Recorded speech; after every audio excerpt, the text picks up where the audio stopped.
Hey guys, Najimly here. I am outside today and that's much better.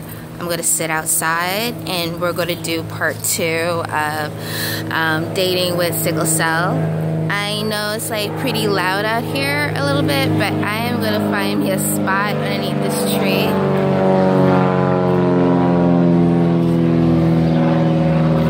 I think that's good. I'm trying to find a cool area. Not bad. Right here. Yeah. Alright. So, we're going to do a part 2. And I didn't want to be inside the house anymore for a while. And so, yeah. Let's just get into it. So I want to thank everyone for watching part 1.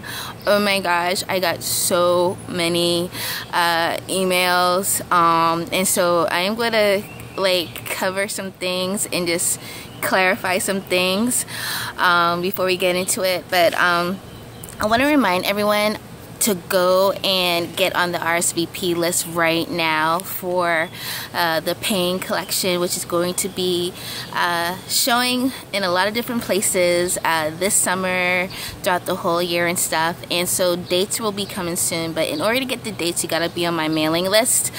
So subscribe right now at pain.najimlyart.com. Again, that's pain.najimlyart.com. And also you can do it on the main website, which is najimlyart.com when you first go in. And so that will be the description box below, okay? And I wrote my notes this time. Also, the shop NL Art, we're doing pre-orders right now for a lot of the paintings, whether you like to get the original and put your stamp on it and like, I want that one, go check them out right now on Shop NL Art, which is on the main website of najimlyart.com. Just look down below and you'll see the link when you go on the website for Shop NL Art and go check out the pieces. You can also see it on the portfolio. There's a link that says portfolio and you can check the pieces there as well. I'm having on sale right now for the pre-order, which is a 6x4 postcard size and 7x5 postcard size, and those are really pretty, glossy finish, really great paper stock. So you want to do that right now. Get yours right now, and it's really reasonable priced. So I'm really excited about that too. So go right now, support your girl. This is what I do. This is my art. I'm so loving what I do when it comes to art. So your support would be so wonderful. This is what pays the bills. Alright, so what else? I want to thank everyone that watched, as I said before, and that emailed me. So I want to get into one of them. This part 1 was, this is not bashing any man at all. This is not about bashing men or all men do this. I was not talking like that at all. This was based on my experience as well as experiences from other women that shared their stories with me and also shared their stories online. And so I wanted to, in a full cumbersome, talk about what it's like, and because I've experienced it, I felt like I can talk about this too. And what else? And I want to let everyone, especially the men know, no, this is not male bashing or anything like that. I know that not the whole entire world of men are like that. And please, if that came across like that, I do apologize. That was not my intention. It was just basically to express my views as well as others that expressed it, and just do it in one video. Alright? Also too, I wanted to say that having a chronic illness or a chronic disease such as mine, which is called sickle cell, there's a lot of things that happen when we are dating and we go on dates or we're in a relationship, and a lot of these things are not talked about. They're not put to the forefront. A lot of people don't know, or would not even dream of thinking, wow, that really happens. But it really does. It really does when you are have an illness that you deal with every single day. This is not like just a fluke of a kicking your shin, or you fall down and you hurt your big toe or something like that. This is something where you are living with every day. You are living with chronic pain every day, and what you have to go through as a lifestyle. And when a person coming in and you know, this is your life, this is what you go through, all these other things come into play, and they bring a lot of their insecurities, lack of understanding, lack of knowledge, lack of sensitivity, as I was saying before. So in this video, I'm going to talk about how to date someone with sickle cell or chronic illness or chronic pain. And this is for the men, of course. Or if you are a woman dating a man with chronic illness or chronic pain, this is for you too, because I did get some emails saying, you know, from men who do have chronic diseases and chronic illness, chronic pain, that they get it from the women that they date too. So it's on both ends of the spectrum, okay? So one thing I wanted to talk about is when you're interested in someone, and you're going to know when you're interested in someone, whether you meet them in person or you see them on the internet or something, or on a dating site or something like that, and you're interested. And a lot of times, since we are on internet, many of us who have chronic illness or chronic pain will express and say to the world, we have it. We have done either a video or put up on our profile page or whatever it is, we have expressed it. So it's pretty easy to go find out now what it's all about. So I would say do your research before approaching. You know, if you really like this person, get to know what they're going through, get to know what their illness is about. You know, do take the time and do that, you know, instead of rushing and, you know, I really like this girl and and getting all, you know, into it and not really understanding what she has, because chronic illness is not just a physical thing, it's a mental and emotional experience as well. And so the illness affects many parts of the spectrum of a person, you know, from how they eat, how they sleep, how they dress, how they talk, how they interact. I mean, every single thing, because it affects every part. When they are in pain or they have a very hard day, you know, they're going to be either very tired or not in the mood to talk, not in the mood to go out, not in the mood to do a whole bunch of things. So you as a person have to be cool with that, you know, and understanding, hey, this is what she goes through or he goes through, and I have to be sensitive to this. I have to understand this. So a lot of times what happens, without researching, even after getting to know and they express, hey, this is what I have, and you don't research, and then you get into a situation where one day you call and she doesn't sound cheerful on the phone, and it's a domino effect of different things, and or you with her, and then sometimes during the day, you know, she's just really low, or her mood changes. That's the illness a lot of the times kicking in, and that's a person trying to cope with it at the same time trying to be cool and nice to you, but they're really trying to focus on what's going on within their body. And a lot of times people take that in such a derogatory way, in such a negative perspective, that they twist it and turn around and make it be all about them. And it's not.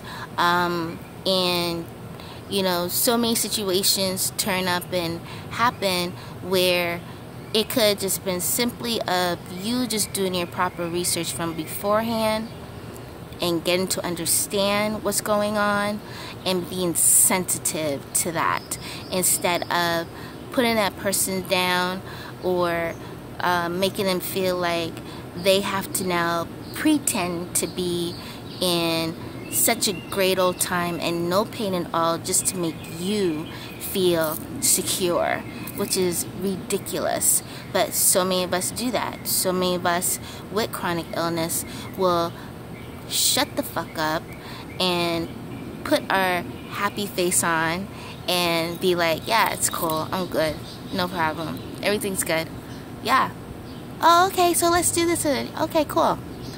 And we will go throughout the whole entire time putting on a face and make it seem everything's good.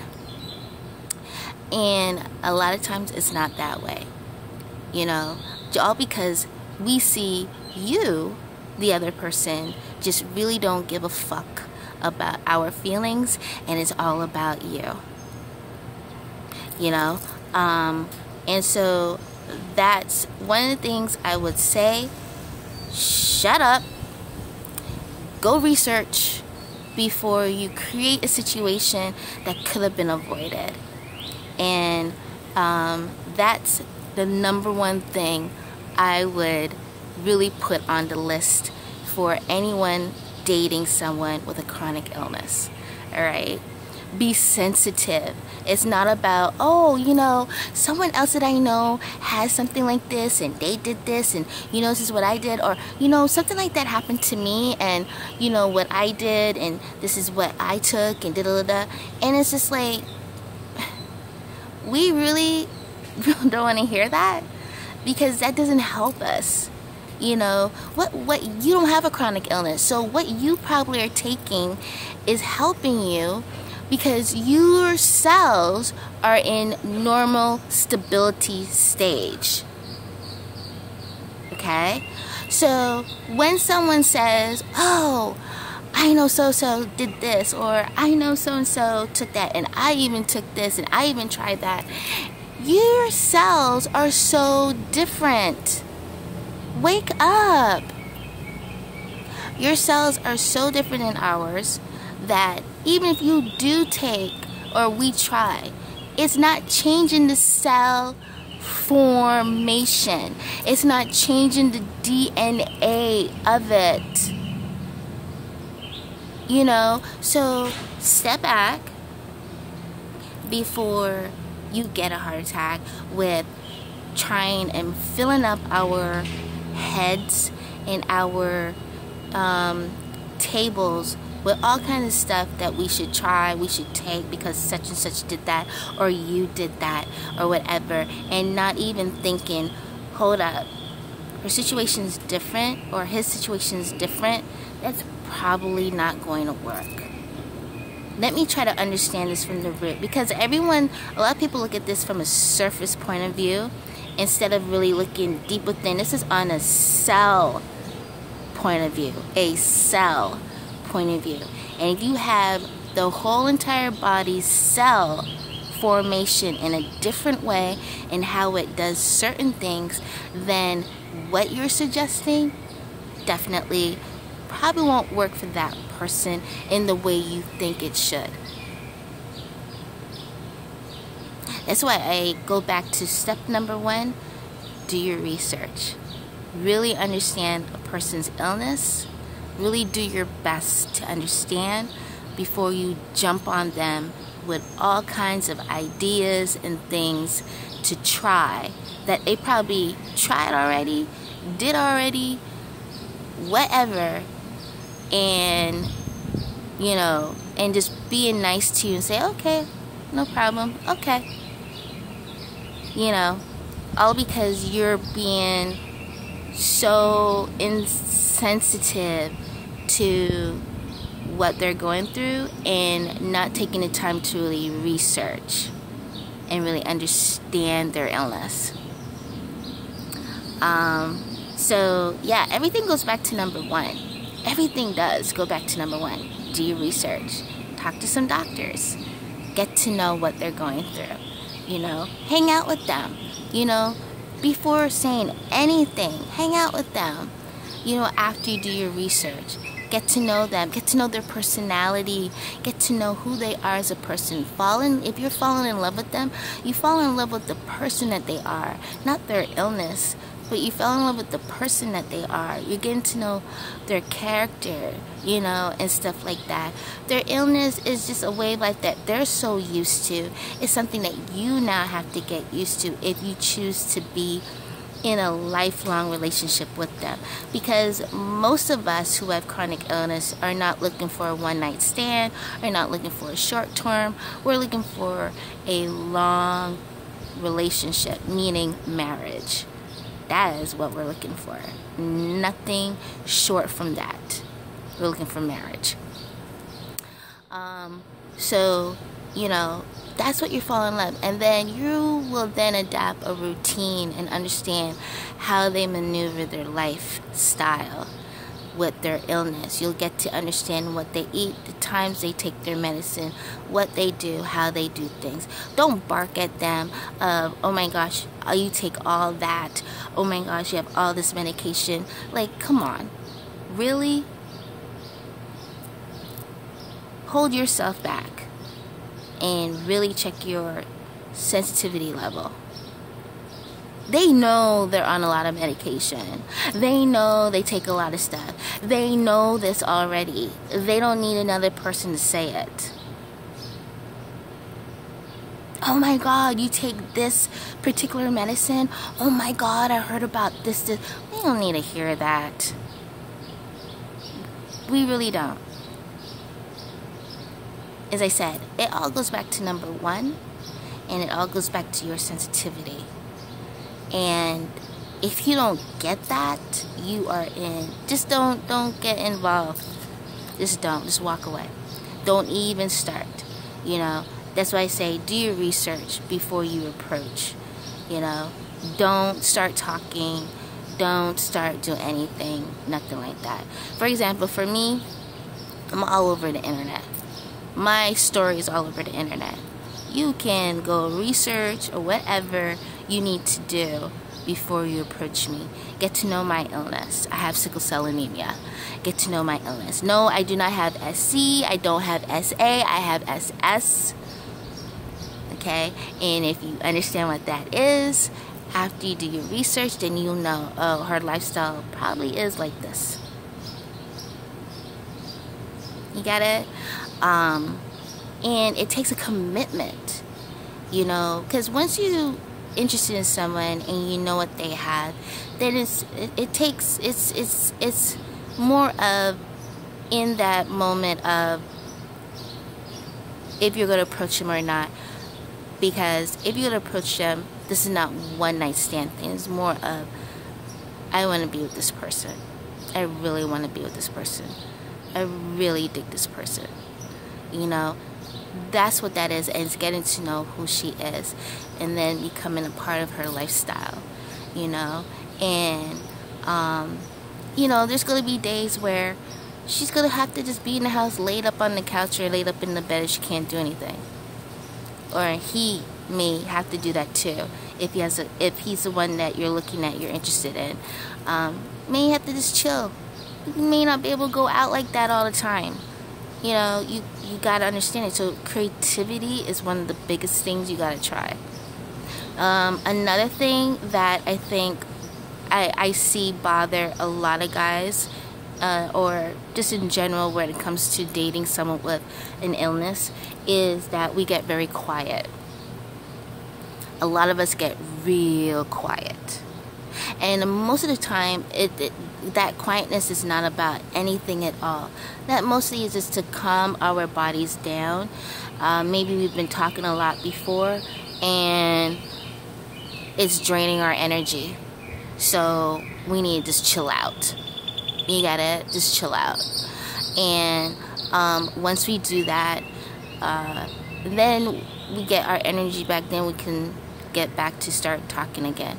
But a lot of times we're just really quiet, using as less energy as possible, especially if we're in pain. Pain and talking is just too much energy going out. So we're going to be seriously quiet. Most times we have nothing to say. We're just going to chill. We're not upset. We're not, mad or no. It's just, I need to just chill. And chilling means no talking at all. That does not stop you from talking. You can talk, but me or the next person who has a chronic illness, it's just too much. We're just not going to. So don't take offense to that. There's no reason to take offense to that. Alright? Just look at it as that is what she goes through. And I understand that. Not a problem. That's part of the lifestyle for that person. So I hope that really helps. I hope I've opened up the floor for more discussion. And please let me know what your thoughts are if you've been through a similar situation, or tell us if you like to, or if you want to directly talk to me, send me a direct email, whether it's at najamleestudios@gmail.com or through YouTube. I think you can do like a direct message to me that way too, and I'll get it, and I'll love to read it and give my feedback and stuff like that. Please like this video, give it 2 thumbs up, share it with your friends, family, and fans, and don't forget to subscribe here and to my social media over at Twitter at Najamlee and Instagram at Najamlee, and especially here because I'm always on those places. Alright, and I'll see you at my pain event, which is coming up very soon. I can't wait to meet and give you guys a hug and sign your one of your pieces, one of my art pieces for you. I can't wait to do that. And what else? And anything else, just let me know. If there's something else you want me to talk about, let me know in the comment section below. Like everything, just let me know in the comment section below, because I'll definitely make that happen for you. Alright? So until next time, happy dating. If I need to do a part 3, I'll do a part 3, but let me know what you want me to cover, what you want me to talk about, and I'll do that for you guys. So have an awesome day and a pretty day. Oh God. Alright, love you guys. Bye.